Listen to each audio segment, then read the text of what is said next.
Hey Highlanders, Mateo here from Zpacks, and if you're watching this video, it's probably because you're flipping out trying to figure out what gear you're gonna bring on your adventure of a lifetime. Before we talk about what we put in our packs, let's talk about the psychology behind why we put it in our pack. What motivates us to carry each one of these items? So why do we pack what we pack? A lot of times it's because we think we need it. A lot of times it's because we think it's gonna give us comfort on trail. But most of the time, it's because we're afraid. When we first start hiking, fear is usually the #1 driver in our decision-making process when it comes to the items we put in our pack. We're afraid of getting lost, so we bring that compass that we don't really know how to use. We bring a full set of maps that we don't really know how to read. And we bring a satellite GPS to save us and give us that helicopter ride out of the canyon that we know is coming. We're afraid of running out of food, so we bring more calories than we can consume in a day. Then we throw 3 extra days worth of food on top of it and end our hike with more food than we know what to do with. We're afraid of running out of water, so we carry 4 liters at all times while we jump rock to rock over stream crossing after stream crossing. We're afraid of freezing to death, so we pack a sleeping bag intended for an Arctic expedition. We're afraid of being stinky, so we bring a set of fresh clothes to sleep in, only to roll around in them with our dirty bodies all night. We're afraid of being uncomfortable, so we bring an oversized inflatable mattress and a camp chair. And when the sum of all these fears is added up together, we can end up with an oppressively heavy backpack.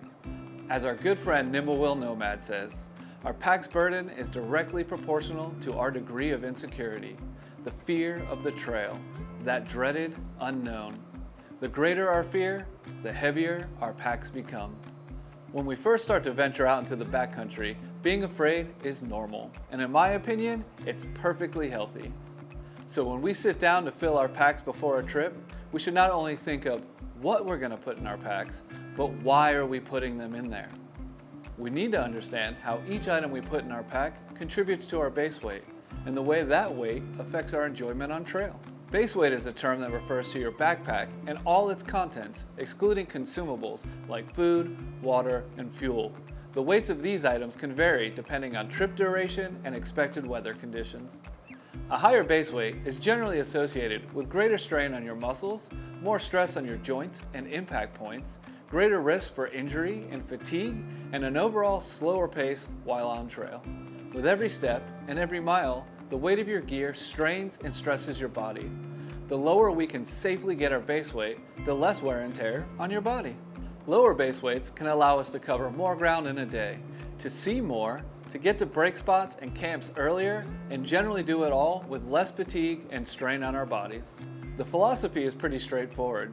Carry less weight and enjoy your time in nature more. You won't have to focus on the exhaustion and discomfort of lugging a heavy pack up to the top of a mountain. Now there's a very interesting phenomenon in backpacking that directly relates to the amount of weight carried, a momentum paradox. The heavier your pack is, the longer it's going to take for you to get to the next water source, which means you need to carry more water, which means your pack gets heavier, which means it's probably going to take you longer to get to the next water source, and so on and so on. The same rationale applies to food and the amount of days it's going to take to complete a section of trail. In practice, the additional resources required to maintain a heavy pack actually compound on themselves and make your pack even heavier. As you lower your pack weight, the opposite happens. You're able to move faster and less encumbered and get to the water source earlier, which means you get to carry less water, which means your pack is lighter, and so on and so on. So as you can see, the weight of your pack is directly correlated to a lot of the factors that determine the length, duration, and enjoyment of your trip. So how do we remove weight? Before we remove anything from our pack, let's ask ourselves, how can we save weight without taking anything out of it? A lot of hikers will start by doing things like cutting off labels, cutting their toothbrushes in half, and even cutting down straps. Now, the weight savings may seem minimal or even laughable, but they do add up.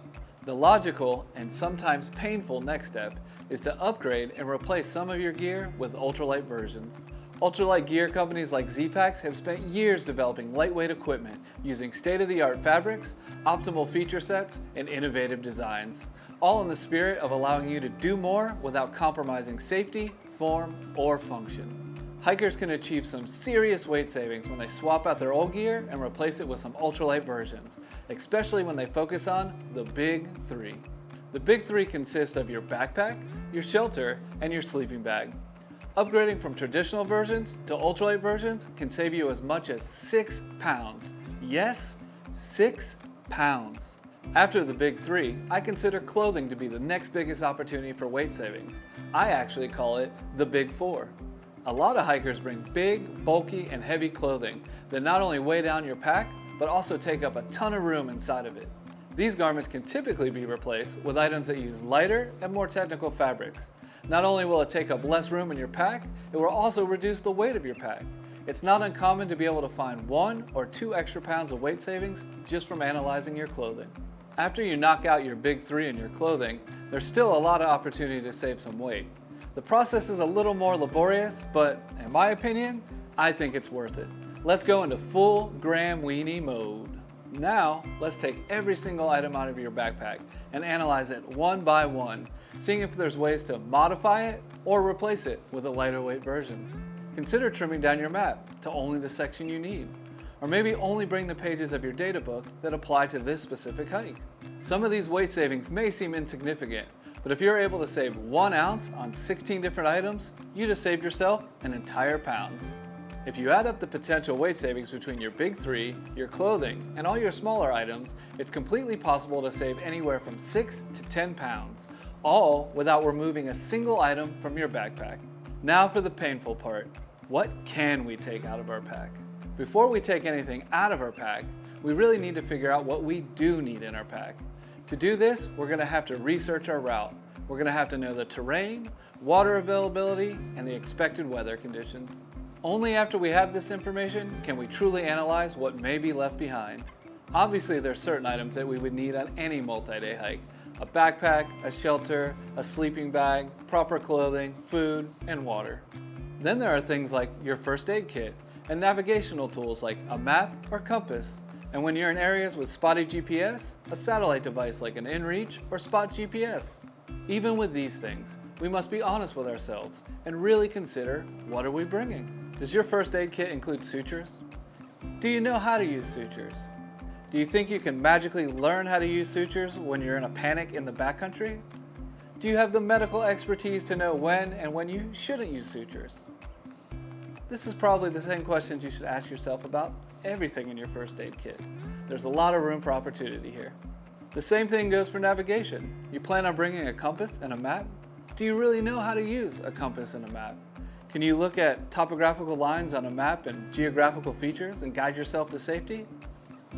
If you don't know how to use something you're bringing with you, and you think it's important enough to bring, please take the time to learn how to use it. If it's not important enough to learn how to use, then you probably don't need to bring it. Another tip is to analyze gear that you've brought on previous trips. I've got a personal rule that if I've taken something on 3 consecutive trips and I haven't used it, safety and rain gear aside, I probably don't need to bring it on a 4th trip. I think that you can use the same approach too. After coming to terms with the necessities, it's time for the age-old battle, camp comfort versus trail comfort. Now have a serious conversation with yourself. Is it more important for you to be comfortable at camp or comfortable on the trail? Is the extra weight of a camp chair, a book, a machete, an oversized inflatable sleeping pad worth the extra strain on your body, mile after mile, step after step? For some people it is, and that's perfectly fine. It's also perfectly fine for us to push our own limits in terms of what we think will make ourselves comfortable. Every person has their own unique threshold when it comes to comfort versus masochism. And with more time spent in the backcountry, you'll find that that threshold is a continuously moving target. And with that, I'll give you one of my own personal sayings. The most important thing you can put in your backpack is experience.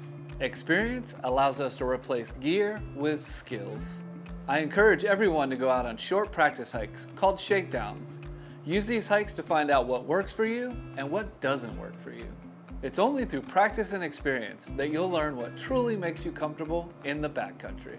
Regardless of experience, we should never feel pressured or shamed into going into the backcountry with a kit that we're not 100% confident will get the job done and keep us safe. Each person's setup will vary depending on their experience, their ability, and their comfort threshold. We must all acknowledge there's no one right way to hike, and everybody must hike their own hike. We've included a link to a sample 3-season gear list in the description below. We encourage you to take a look and hope it inspires you to look at your pack list in a whole new way. So get out there on some shakedown hikes, find a setup that works for you, and don't be afraid to challenge yourself. And see what taking a mindful approach to your pack can help you achieve. And as Nimblewheel so elegantly says, when you experience the joy of trekking unburdened, it is near magic.